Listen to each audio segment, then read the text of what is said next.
qui fait qu'un matin, il y a des personnes qui se lèvent et qui se disent « ça y est, aujourd'hui, je me lance, je crée ma société ».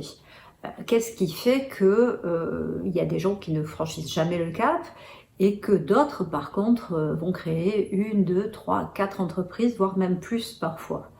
Ou plutôt la question qu'on devrait se poser, me semble-t-il, c'est quels sont les freins qui font que on est incapable de se dire je serai aussi valable en tant que chef d'entreprise, à mon compte, commerçant, artisan, entrepreneur, plutôt que en tant que salarié ou employé.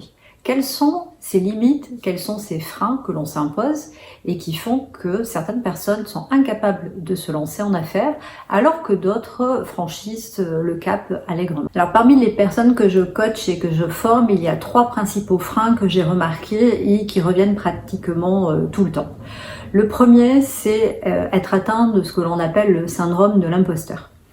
Le second, c'est avoir des difficultés à sortir de sa zone de confort. Le troisième frein, et là je me reconnais vraiment là-dedans parce que je l'ai vécu à de nombreuses reprises, c'est être trop perfectionniste. Alors quel est ce fameux syndrome de l'imposteur?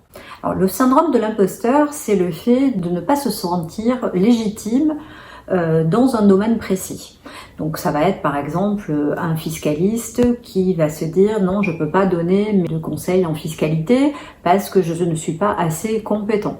Ou alors une personne qui va proposer des massages et qui va dire oh ben non, là je suis pas assez bonne et pas assez experte en massothérapie pour proposer des massages et facturer ce service-là. Et puis on peut répéter ce sentiment et ces exemples à l'infini dans tous les corps de métier parce qu'à un moment donné, on peut penser de soi que l'on n'est pas assez compétent, que l'on n'est pas assez expert pour pouvoir facturer et vendre. Le deuxième frein dont je vous ai parlé tout à l'heure, c'était sortir de sa zone de confort. Alors qu'est-ce que c'est la zone de confort? Je vous mettrai le lien avec une petite vidéo qui explique très bien dans le descriptif de ma chaîne. La zone de confort, c'est l'endroit où vous êtes, c'est l'endroit où vous vous trouvez actuellement. Ça peut être aussi une zone qui est très inconfortable, c'est-à-dire vous êtes dans un métier qui ne vous plaît pas, dans lequel vous pouvez être même harcelé. J'ai des commentaires de personnes qui me disent « je vivais un véritable harcèlement dans mon entreprise et je n'en pouvais plus ». Sauf que d'un certain côté, ça avait un côté confortable, c'est-à-dire qu'on n'a pas envie forcément de sortir de là parce que l'on est habitué, on a nos marques, on a une routine qui s'est instaurée et briser cette routine, ça fait peur. On n'a pas forcément envie de tout envoyer balader parce qu'on va vers l'inconnu et aller vers l'inconnu, ça crée de l'insécurité. Donc qu'est-ce qu'on fait? On reste dans cette zone de confort, de sécurité, même si elle est inconfortable, et on se complaît là-dedans et on a du mal à franchir le cap, on a du mal à aller vers l'inconnu. Alors le troisième frein, et là je me reconnais vraiment là-dedans parce que je l'ai vécu à de nombreuses reprises, c'est être trop perfectionniste.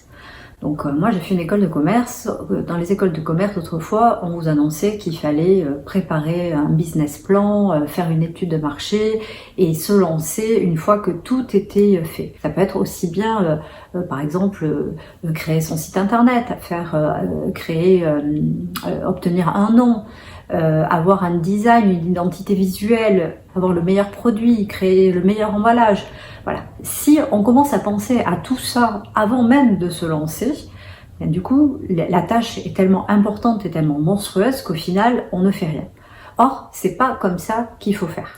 Alors, est-ce que vous aussi, vous vous reconnaissez dans ces 3 freins? Est-ce que vous aussi, vous avez vécu un peu ces pensées limitantes qui font que vous ne vous êtes jamais lancé et que vous n'avez pas encore franchi le cap? Moi, personnellement, ça a été mon cas. J'ai été très perfectionniste et j'ai eu le syndrome de l'imposteur. Ça serait sympa que vous me disiez un petit peu votre propre expérience et que vous partagiez avec moi vos pensées limitantes. Dans les prochaines vidéos, je vous dirai comment faire pour lutter contre ces pensées limitantes et comment arriver à les dépasser pour pouvoir franchir le cap et pour se lancer. Vous pouvez très bien créer une entreprise à moindre risque, à moindre coût et vivre vraiment la vie d'entrepreneur avec ses bons côtés et ses moins bons côtés, parce que tout n'est pas toujours rose évidemment. Voilà, j'espère que cette vidéo vous a plu. N'hésitez pas à commenter, à mettre un j'aime, à me suivre sur ma chaîne YouTube et aller voir les vidéos et les conseils que je donne qui vous permettront peut-être de franchir le cap.